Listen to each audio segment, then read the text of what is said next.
Happy Wednesday, Frank Rock, House of Orange Sports Channel coming at you. I appreciate you guys tuning in. Kind of changed the view around tonight. I've always wanted to showcase what I'm blessed with every day. As you see here in this background, this is a pretty cool view I've got every single day up here. A lot of times it's too bright over in that way coming in where I can't showcase it. Everything's just perfect this evening where I can kind of turn it around and showcase just that awesome mountain view, just an everyday view that I have here. But let's get into this thing. Tennessee versus South Carolina this weekend, the final SEC regular season game, and it's one that I'm just going to go up front and say it. I think Tennessee has a good chance this weekend to sweep this series, and that's me taking nothing from South Carolina. I just think Tennessee's better. I think the matchup favors Tennessee, and it being at Lindsey Nelson, I think Tennessee has a good shot to do some real damage this weekend. So the first thing I want to get into is talk about South Carolina. And they only have one starter listed for the weekend in their pitching matchup. They only have one guy listed. It is, let me go down here and find Ty Good. 5-1 on the season, 3.21. He's made 18 appearances. He's only started 2 games. He has 1 save, 47 2/3 innings, 63 strikeouts. Opponent's average is 192. Pretty good pitcher, it looks like, that Tennessee's going to face this weekend to start off tomorrow night. So it'll be Ty Good for South Carolina. It'll be Chris Stamos for Tennessee. And you got to think, how long does Stamos go if he comes in, does his job to begin with? Then you transition to A.J. Causey, and you go from there. You hope Stamos can at least get you into the 3rd inning, if not the 4th. For the most part, he's gotten Tennessee into at least the 2nd or 3rd inning before they've done that. Now, there's been some times where Causey's had to come in like the 1st inning or early in the 2nd inning with it. But, South Carolina can hit. They are a good hitting team. But, from an average standpoint, though, I'll look at South Carolina's team batting average is 277. Their highest batting average out of their regulars is Blake Jackson at 310.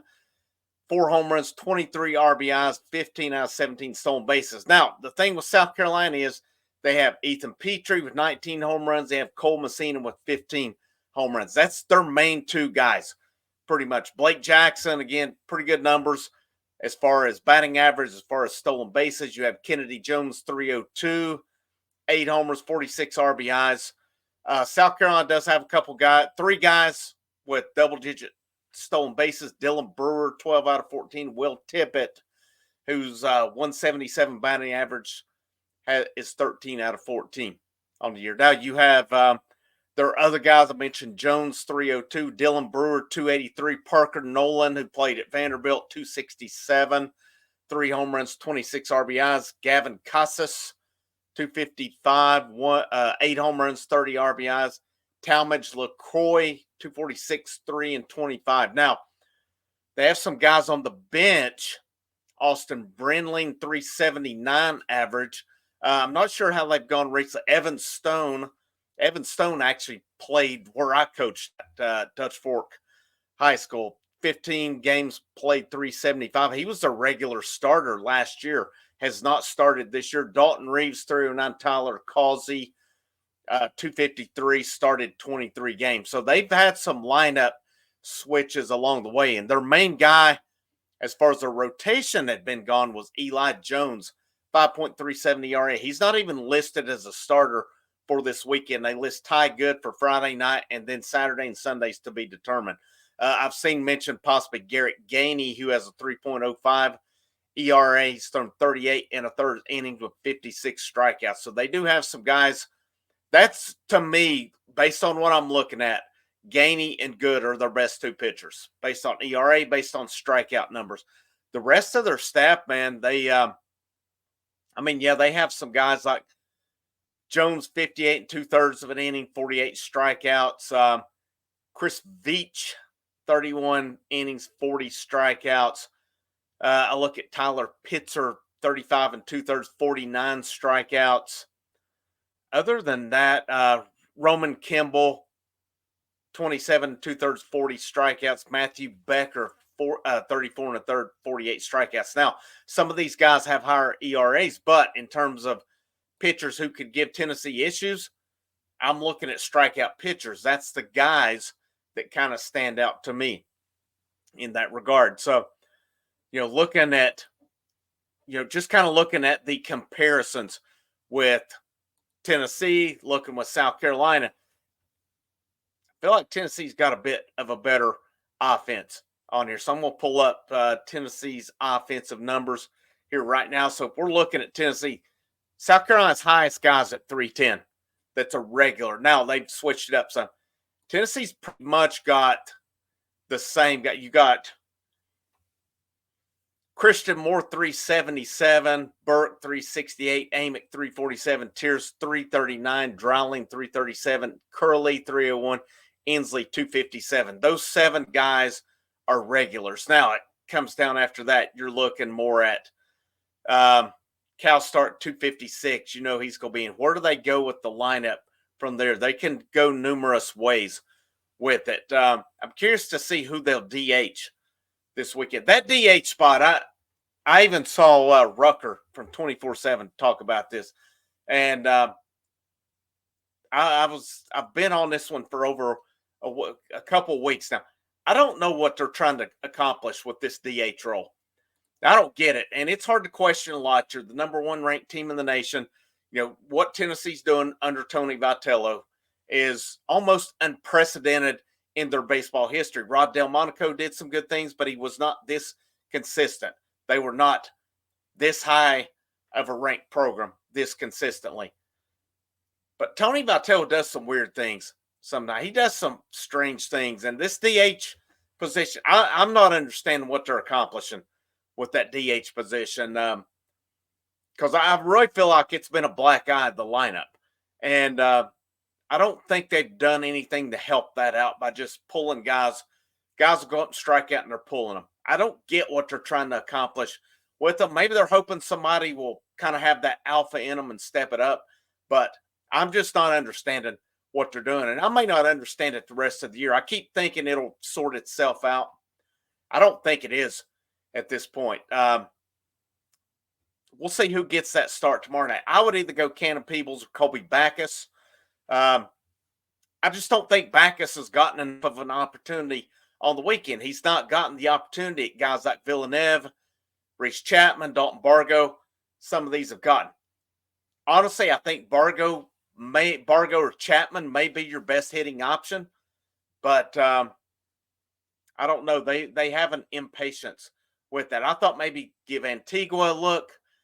I don't think that's going to happen at this point. If it hasn't happened now, he's not even getting at bats during the week. I don't think it's going to happen. So I stopped short of saying they're mismanaging this DH role, but I'm just not getting what they're doing with it. It's not making any sense to me. But, they figure things out. Maybe they'll figure that role out before it's all said and done. But, last year I shook my head to lineup pretty much that whole year. And when it boiled down to it, there were still lineup issues when it was all said and done. I thought it was mismanaged last year as far as the lineup. They still got them to Omaha. They still won a game, played 3 in Omaha. LSU was too much for them. So, it's easy for me to sit here and criticize when results are still happening. You're still the number 1 ranked team in the nation on it. Tennessee's matchup as far as pitching goes. So South Carolina, like I said, their team ERA is 4.87. Tennessee's on the season. Let me get back down to here. 3.80. I want to look at strikeouts. This is one. Tennessee has struck out 496 batters in 443 innings on it. South Carolina, on the other hand, has struck out 502 in 47 and 2/3 of an inning. So South Carolina's strikeout numbers as far as their pitching staff is more impressive for sure.